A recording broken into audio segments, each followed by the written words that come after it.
Sheikh Azhar said, I went to Egypt and I found Islam, but I did not find Muslims. Europe. So I went to Europe. Sorry. I went to Europe and I found Islam, but I did not find Muslims. And I've come back to Egypt where I find Muslims, but I do not find Islam. Meaning he was utterly and totally and completely deceived by Europe. He then went on to issue his infamous fatwa. The British who were in India, in Egypt, controlling Egypt really, the figurehead, Egyptian government was at the figurehead. The British decided to establish an efficient postal system. So the Egyptian post office was established. And they decided that the Egyptian post office must be funded through public funding. People would invest in a commercial enterprise called the post office. And this is something that the Egyptian people can see. It is very beneficial that you can mail parcels and mail letters and so on to the post office. But they said that when you invest your money in the post office, you're going to get a fixed return on your investment. And Sheikh Azhar gave the fatwa that this is not RIBA. A fixed return is RIBA because it is not business. In order for it to qualify as business, you must embrace risk. You can make a profit or you can suffer a loss. That is business. But here is a fixed return. Come rain or come sunshine, you're getting your return on your investment. And so this is not business, this is RIBA. Egypt, to this day, is still imprisoned by that fatwa. The second part of the equation is that not only has Al-Azhar University been imprisoned by this fatwa, and Al-Azhar up to today is insisting that bank interest is not RIBA, but the second part about it is up to this day Al-Azhar has not recognized the modern monetary system of paper money, non-redeemable paper money, to be bogus, to be fraudulent, to be haram.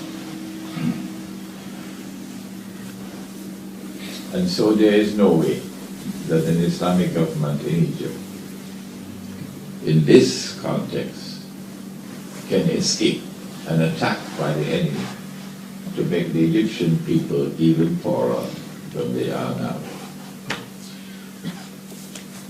When I arrived in Egypt in 1963, you were not born as yet, no? In 1963, one Egyptian pound,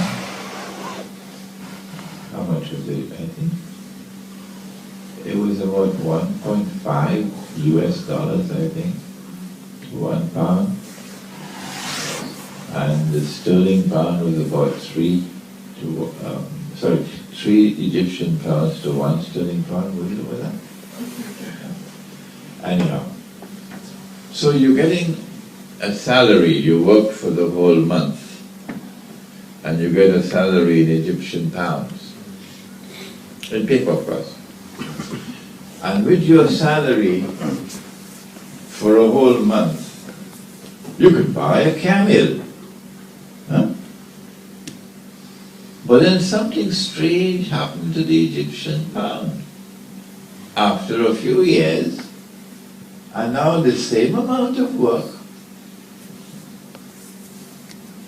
and the same salary you're getting, you can't buy a camel anymore, you can only buy a donkey. Huh? And then a couple of years later, Zimbabwe is laughing, eh? You can't buy a donkey anymore. You can only buy a goat. And then a couple of years later, the same salary, same work, you can't buy a goat anymore, you can only buy a chicken. Huh? It's called inflation. Inflation. And the normal way of understanding inflation is that the prices are going up. No, you dumb. It's not the prices going up, it's the money going down. This bogus and fraudulent monetary system has within it an inbuilt mechanism to rip you off every time the value of the money falls. There is a massive transfer of wealth that takes place from the unsuspecting masses to a predatory, let me use a proper terminology. That's one of you reminded me. The blood-sucking predatory elite, which is both in the domestic economy and in the international economy. And so the monetary system that we now have is a system which is haram based on this verse of the Quran, which is repeated 3 times in the Quran. Wala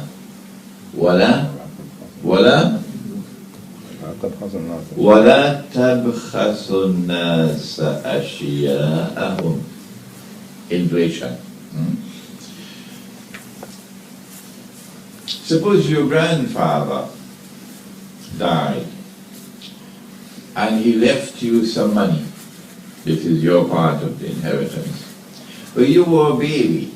He left you 100 dinars, gold dinars.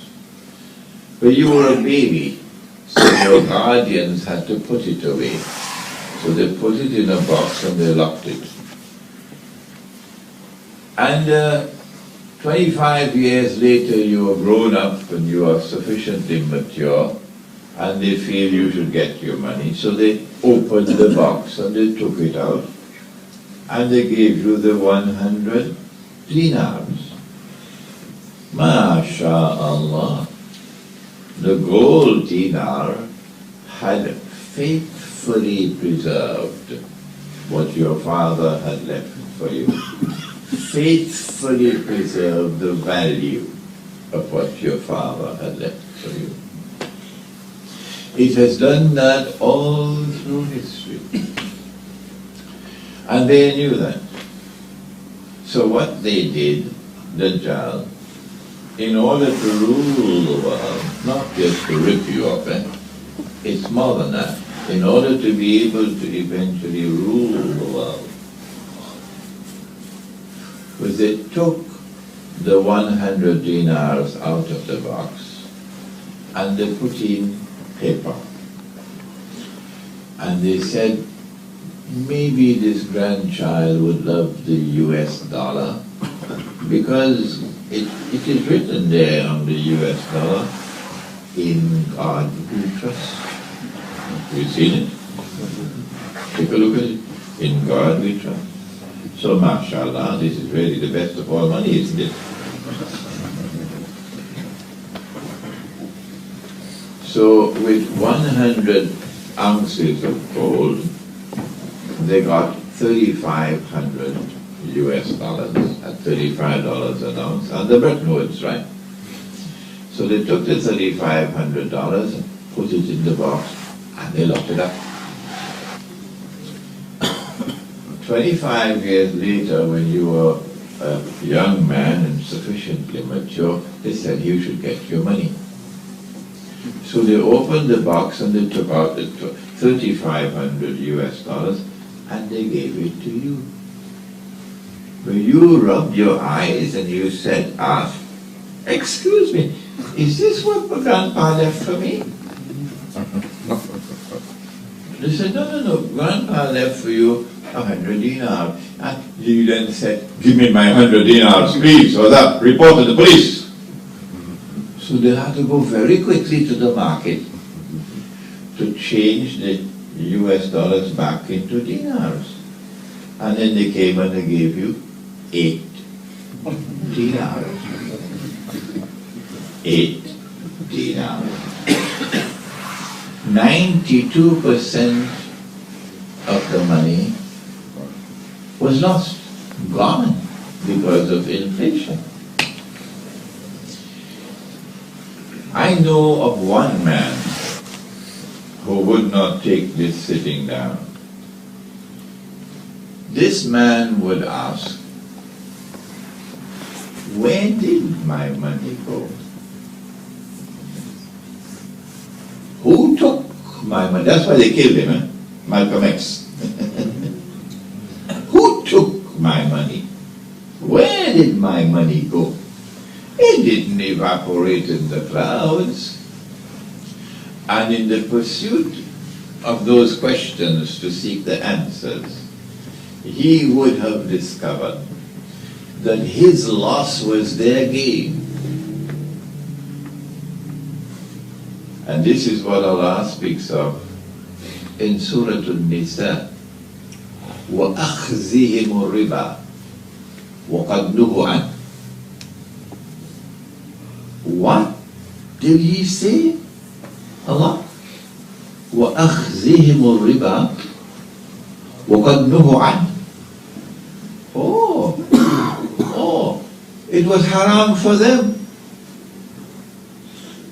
Allah made it haram for them. If they listen to this lecture, they will know I'm speaking the truth. In the Torah, it was haram for them. Nabi Isa alayhi salam made it haram for them. Riba.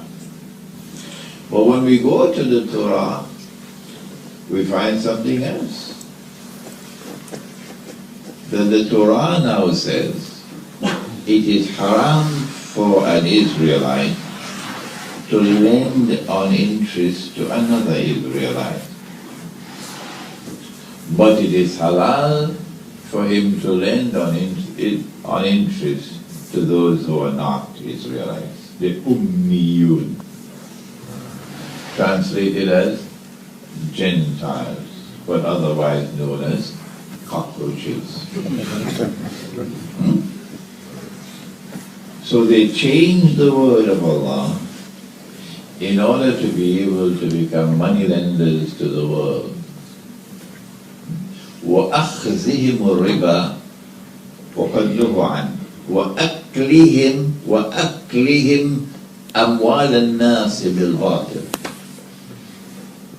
And in the process, they were consuming the wealth of mankind unjustly. Because my loss was your gain. That's not business. And so, inflation all around the world today has its roots in riba, a fraudulent, bogus and fraudulent and haram monetary system. What is coming now, the new money that I call electronic and one of you called digital, because you got a new camera, digital. The new money which is coming to replace the paper money is coming not just to rip you off. Imagine, I have a bank account and all I need to do is, once I control the system, just type in on my computer. I get $1 million in my account. Abracadabra. And this sheikh out here, he's supporting the Palestinians. So I look and I see how much money he has. He can't stop me because the money is in the bank. And all the records are there. So I went and I typed something and his account is frozen. You know the word? Frozen. Who is he going to complain to? He lost his money. Can't get it. This is tomorrow.